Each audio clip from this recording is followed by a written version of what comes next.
Hello everybody, my name is Hopeful and today this is a not total unboxing of the Sony CyberShot HX80.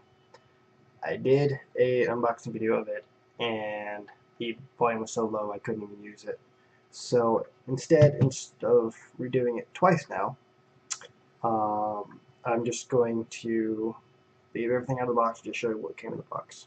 What came in the box, we got a power brick, 5 volt, 1.5 amp, not fast, not slow. We have a wrist strap, which will come in super handy once I get around to putting it on, a USB cable, a Type micro to A, and a bunch of documentation in Spanish, French, and English, and a couple other off languages for our Asian consumers. So around the camera, we have a fixed glass. This cannot be changed out for other lenses. We have a switch on this side, which when pulled, pulls up a viewfinder. When we pull the viewfinder out, put our eye up to it, simulating my eye, this screen now is inside is turned on, and now it's off. There's a small lever here to adjust the focus in here. You have your shutter button, zoom, power button. This switch here pops up a Wally looking flash. I don't understand this. When you close this, the default setting is it turns the camera off. The screen, which was the biggest selling point for me for this camera, flips up all the way for selfies or for low shots. Interestingly enough, you have to push the movie button on the back to start recording a movie in movie mode. The shutter button doesn't work in movie mode. You've got all the standard features up here for your ISOs, not ISOs, but your, whatever. I'm not huge into that. I use movie mode and picture mode. That's all I really care about. I don't really care about aperture settings or anything like that. On the side here, you've got your micro USB port, and underneath a nice little dust cover, you've got your wrist strap hold on the right side only, not on the left side, which is weird. Which is also where your NFC contact point is. Not a whole lot of business underneath the screen, just some wording. Your four-way control dial here also rotates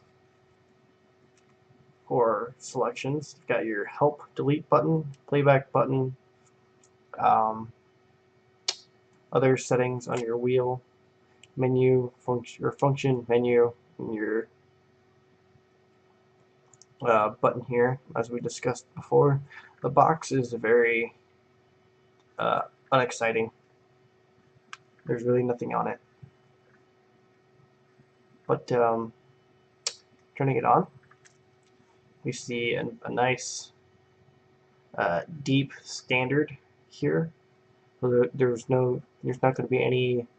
This isn't your front or back pocket recording. You'll know when this is on.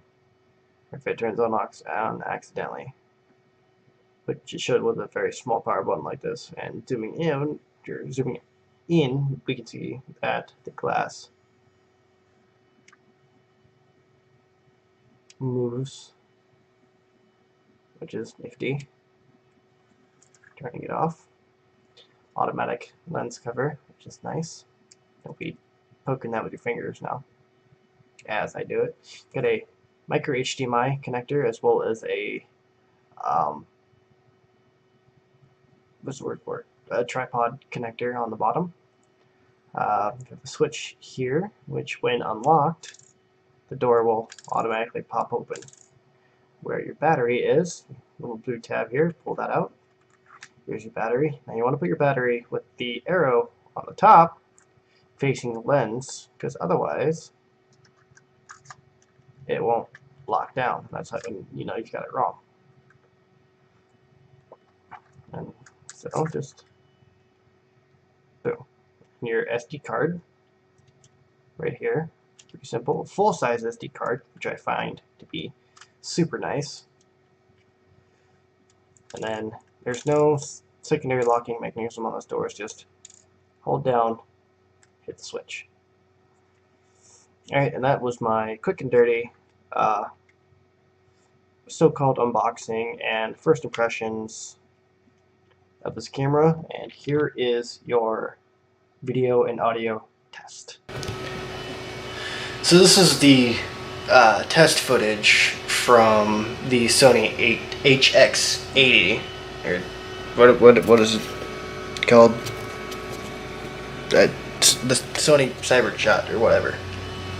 I can see myself pretty clearly in the display, but since the display is above the sensor, it looks like I'm looking up a little bit, which is a little weird. So that's going to take a little bit of learning curve. My fan is off for a reason, because if the fan was on,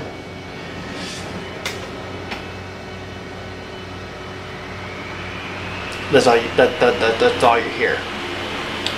So the microphone on it is pretty, well, I'm not going to say like picky, but it's very sensitive. It picks up like almost anything, which may or may not be a good thing or not. What's cool is that when you turn the screen down, you don't see any flip of the screen or anything. It stays the same in the video, and it doesn't like jitter or lag. Alright, and we will turn the fan off, and I can't see anything because the screen is the other way. So this has been my unboxing and first impression of the Sony Cybershot, and I hope to see y'all in the review. Have a good one. Turn this off. Also, quick note before I end this video completely. A huge thank you to the dude at Best Buy. I totally spaced your name. Completely wiped. I don't even think you actually told me your name. But a huge thank you for hooking me up with this camera over the other one that was a little bit bigger. The price dropped because it was open box. Huge thanks. So far I'm loving this camera. I'm loving the quality. I'm having a little bit of iffy with the microphone is too good. It's hearing the super annoying like 80mm fan I have on my current computer case. That's super noisy, and I'm so sorry, because that's all you're going to hear in this video, in this section of video. But huge thanks. I'm totally loving the camera. It fits in almost every pocket of every bag that I have. I feel like I would have not liked the other camera as much, also because I would have had to buy the other things for it, since it was missing some things because it was open box. But huge thanks again. I can't thank you enough for convincing me to buy this specific camera. Even though it was a little over my budget, I still love it, hands down. It's so far the best camera that I have ever owned, and I probably won't need to upgrade for a long time, unless I want to get into dedicated DSLR, which me and you talked about in the store if you're watching this, which huge kudos again for subscribing to my channel even before I left the store. That was BA, beyond recognition. So again, can't thank you enough. Alright, peace out.